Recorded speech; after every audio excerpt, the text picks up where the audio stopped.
Salut, bienvenue dans cette vidéo. Je suis Serge Marion B2O. J'aide les entreprises à vendre grâce à la création de contenu et à l'utilisation des réseaux sociaux.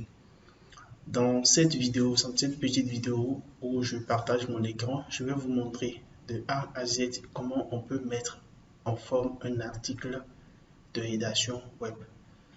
Donc, ce partage d'écran ne sera pas basé sur le contenu de façon concrète, mais simplement comment on peut présenter un article de blog, on peut présenter un article de rédaction web afin de pouvoir envoyer à un client pour que le client soit satisfait en fait du travail qui est fait.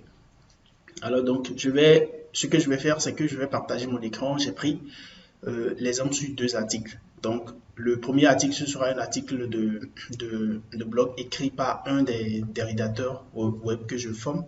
Donc, c'est quelqu'un qui a suivi ma formation il y a à peine une semaine. Donc, il a juste écrit l'article. Il n'a pas vraiment respecté des consignes en tant que tel. Donc, on va prendre cet exemple-là où je vais vous montrer comment on peut mettre en forme cet article-là. Et on va prendre un autre article qui est rédigé par déjà quelqu'un qui est déjà rédacteur, mais encore junior. Et on va aussi prendre l'exemple sur cet article-là où je vais vous montrer comment on peut aussi utiliser et les choses qu'on aura apprises sur le premier article pour pouvoir mettre en forme en fait ce second article-là.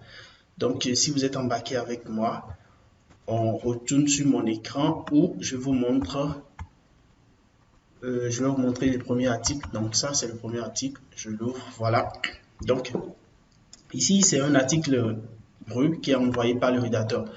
Je vous rappelle qu'il faut être focus sur tout simplement ce que je suis en train de vous montrer à l'écran. Il ne faut pas forcément vous dire, voilà, lire l'article, parce que l'article n'est pas forcément bien rédigé.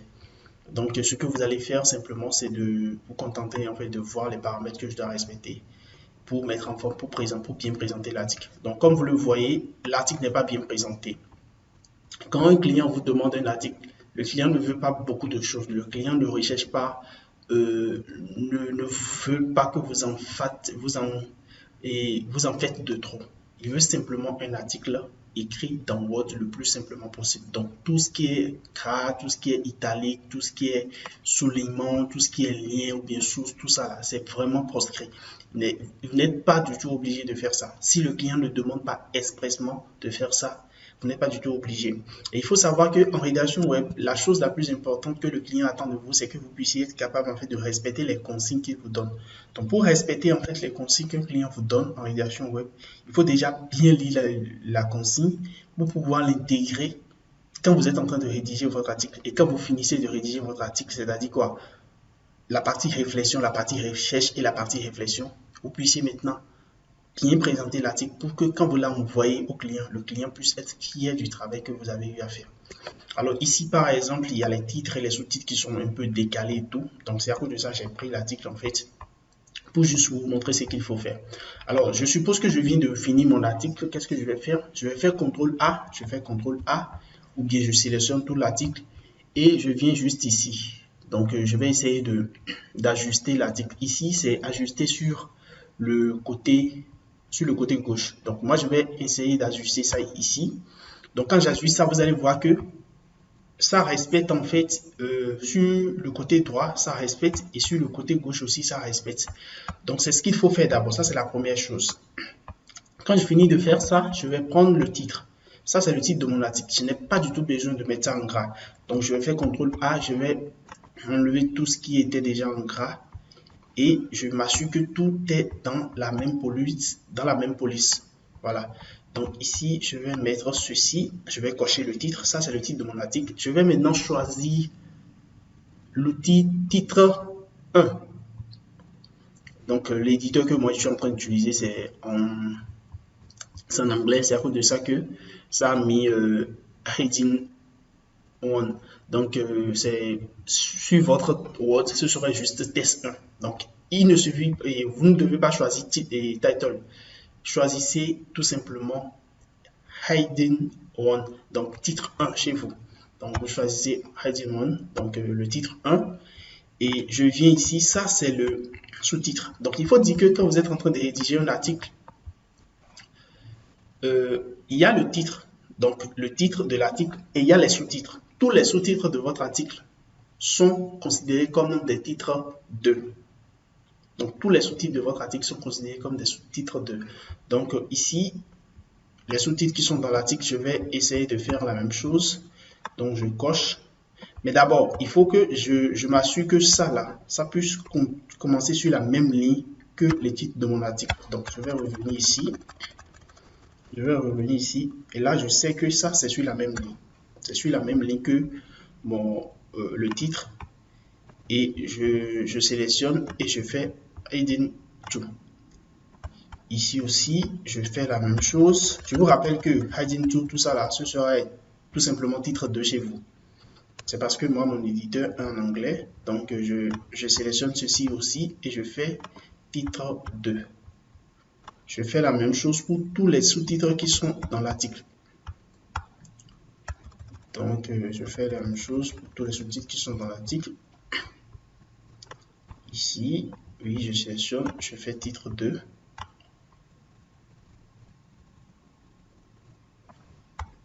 Ici, deux exemples de réclame. Je suppose que ça, c'est dans le paragraphe. Donc, ce n'est pas un sous-titre.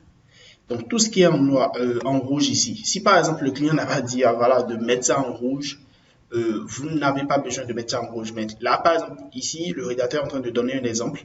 Donc, limite, il peut mettre ça déjà. C'est pas, il ne sert à rien de mettre ça en noir. Maintenant, s'il veut dire que c'est un exemple, c'est juste une phrase qu'il est en train d'utiliser, il peut tout simplement mettre ça en italique.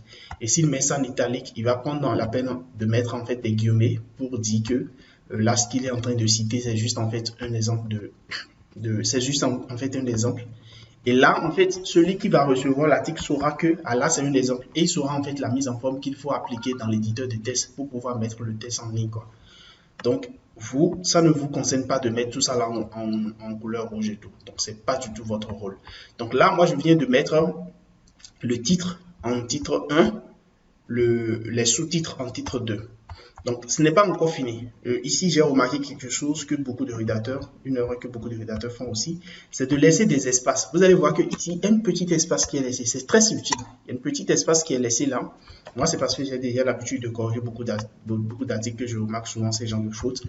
Donc, il y a un petit espace qui est laissé ici et qui ne devrait pas être le cas.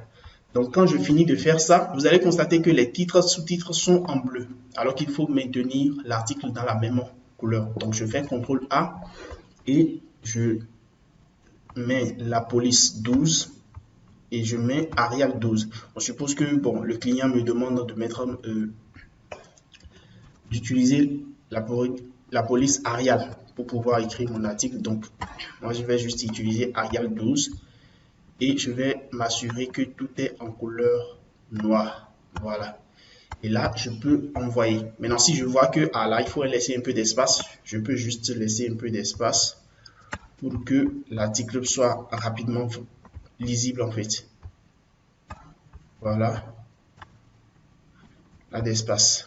Je vous rappelle que l'article que nous avons pris, c'est juste en fait pour pouvoir montrer l'exemple de mise en forme. Donc là, ici, par exemple, vous allez voir que les paragraphes sont trop longs et tout.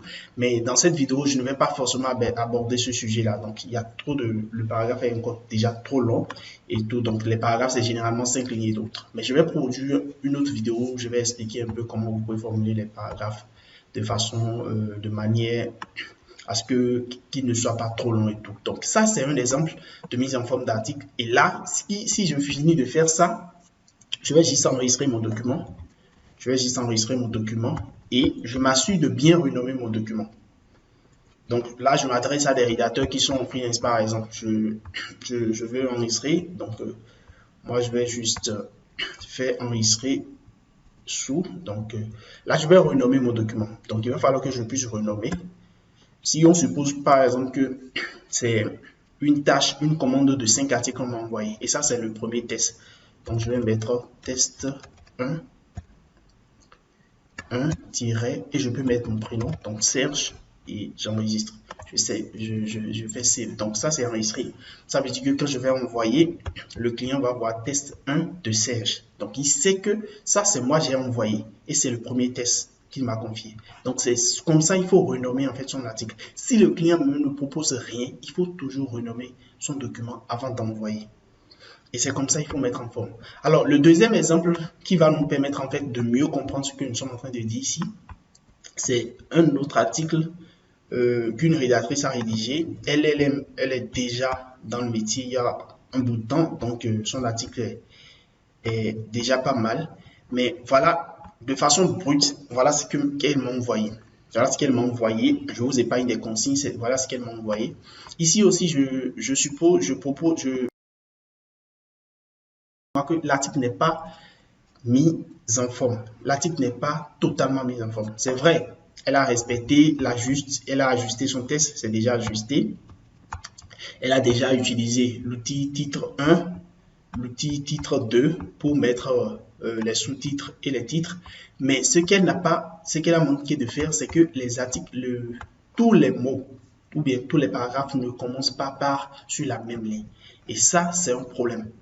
Il y a un autre problème qui est très grave et que je remarque très souvent, c'est qu'on ne fait pas de sous-titres sans paragraphe. On ne fait pas de sous-titres sans paragraphe. La structuration d'un article, je vais revenir sur ça dans une autre vidéo. Mais ici, par exemple, comme nous sommes en train de parler de la mise en forme, je vais profiter rapidement pour parler de quelque chose.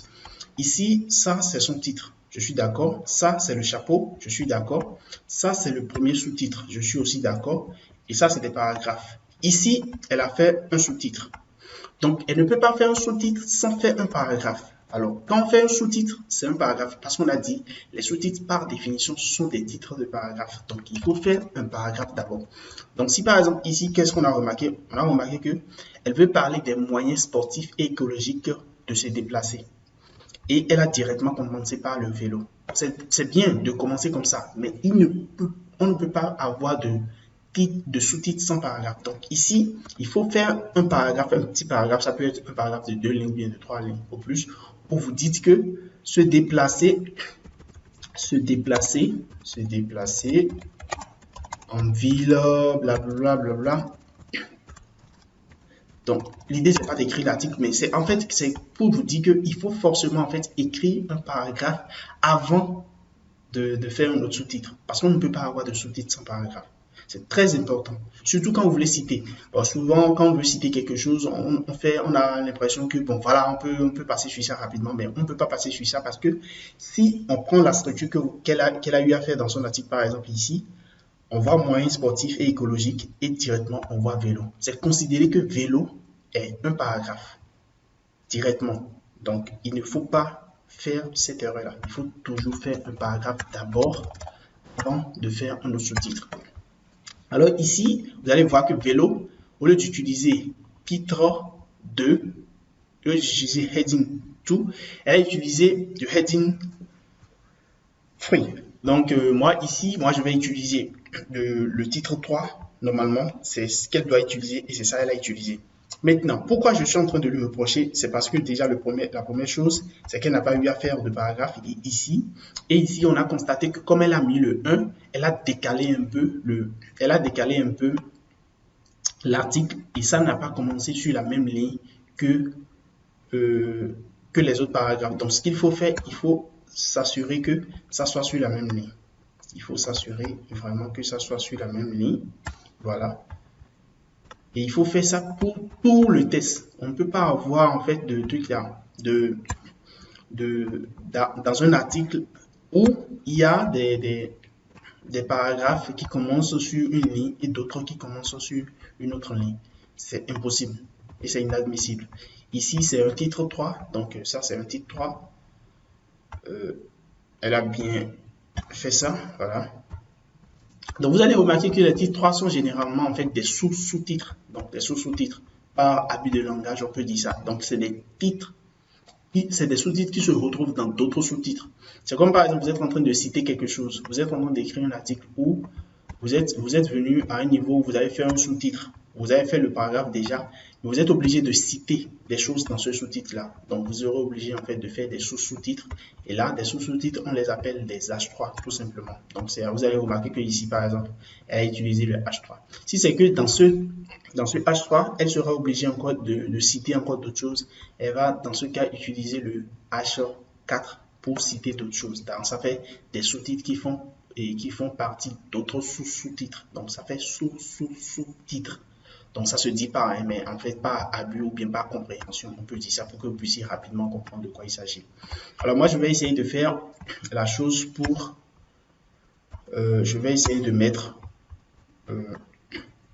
tous les paragraphes sur la même ligne pour que tous les paragraphes puissent débuter sur la même ligne. Et quand j'aurai fait ça, je suis sûr que là, mon article est déjà mis en forme. Voilà. Donc ici, je suis sûr maintenant que l'article est mis en forme. Donc, qu'est-ce qu'il faut faire? Il y a encore des choses qui sont encore en bleu et tout. Donc, je vais faire CTRL A. Ici, vous allez voir que la consigne a exigé que les mots-clés utilisés ou bien les mots-clés accessoires utilisés dans le test soient mis en gras. Donc, c'est à cause de ça qu'il y a des mots qui sont en gras et tout. Et je n'en ai pas parlé. Parce que la consigne même a exigé ça. Donc, moi, je vais faire CTRL A et je vais mettre tout en couleur noire. Il faut que tout soit en couleur noire. Maintenant, si c'est que je veux distinguer vraiment les titres, je vais juste faire laisser un peu d'espace pour que quand le client va voir mon article, il puisse savoir en fait que là, il y a des titres, là, il y a des sous-titres. Et ne vous inquiétez pas, quand vous mettez en fait dans la même police, même quand le client clique sur le sous-titre, il sait exactement quel sous-titre vous avez utilisé. Si vous avez utilisé un H3 ou bien un H2. Parce qu'il suffit juste de cliquer ici pour s'en rendre compte. Il faut juste cliquer ici pour s'en rendre compte que là, c'est un H3. Il faut juste peut-être... Il faut juste cliquer ici. Voilà. Juste cliquer ici pour savoir que là, c'est un H2 qui est utilisé. Donc, c'est à peu près tout.